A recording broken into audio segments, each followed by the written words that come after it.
I had left my mother's house and dreaded what I would have to do, but my mother had made it quite clear. I was to dress up as a girl all by myself, but if I failed to undertake this matter, then plans would be taken into action to ensure that my life will change forever. The following here is from my mistress's account of the events that happened on Wednesday. Miss Monroe was called into the head dean's office. Lisa had arrived at Mrs. Farrow's office. She had entered wondering why she had been called in. "Enter," called out Mrs. Farrow. As Lisa Monroe knocked upon the office door, she entered and closed the door behind her. "Ah, Lisa, please do sit down." Lisa had sat down and inquired. "You asked to see me, Hilary?" "Yes, I did. As from today, Lisa, you shall be having a new student taking your study class and is to become a permanent student, and furthermore you shall treat him with the utmost respect."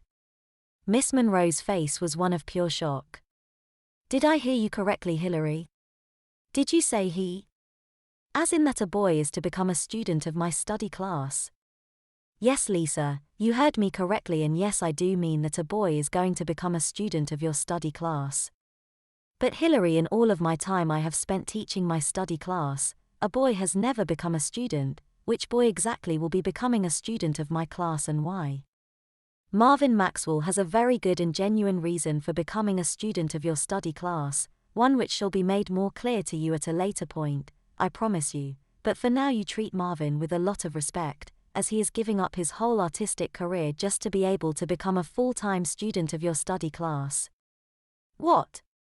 "But Hilary, the matter is final, Lisa. Marvin shall be your full-time student as from now on." Miss Monroe was furious, but she got up from her seat and replied to Mrs. Farrow. "Very well then, Hilary, I shall of course abide by your ruling in this matter, but I am not happy about it at all. I shall go and collect Marvin from the art class." "There is no need for you to do that, Lisa, as I have already taken the liberty of sending Marvin directly to your class, where he now awaits you to be given his lessons along with all of the other girls." Miss Monroe did not like this one bit, and she was sure to make me pay, and I did pay dearly in the end. I was exactly as Mrs. Farrow had said I would be, sat at the front row of seats waiting. The rest of the girls for the feminist study class had not as yet turned up. Miss Monroe approached me, her eyes were ablaze with hatred. "I have absolutely no idea how you have managed to pull this one off, boy. But this I do promise you, that I will soon find out." Just then, all of the girls began to enter into the classroom. There was a look of shock on the girls' faces as they began to take their seats. There was a lot of commotion in the class until Miss Monroe brought the entire classroom to sudden silence. "Quiet, boy," what a commanding voice she had. Miss Monroe, however, did not like me being a part of my class. I had a feeling that somewhere now in her mind, there was the thought of forced feminizing me, but there had to be a damn good reason for doing that to me. Now I know that all of you girls are probably wondering why a boy is here in this class. Miss Monroe paused and took a deep breath. "Sadly, Marvin Maxwell here has special circumstances that grants him the right to be here and become our only male student of this study class. He is to be treated with the same respect as any other girl attending to this class, so treat him no differently." Just then, a girl in the middle row raised her hand. "Yes, Jenny."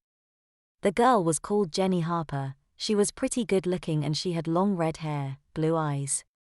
"Does this mean, miss, that we can dress up Marvin in one of our uniforms?" She giggled, as did the rest of the girls in the class. All burst out into giggling fits of laughter. All of the girls in the feminist class all wore pleated short skirts, pink blouses, white ankle socks, Mary Janes-like shoes. Miss Monroe tried to suppress a wide grin herself of such a thought of me wearing exactly the same type of uniform that was mandatory for the girls at the feminist study class to wear.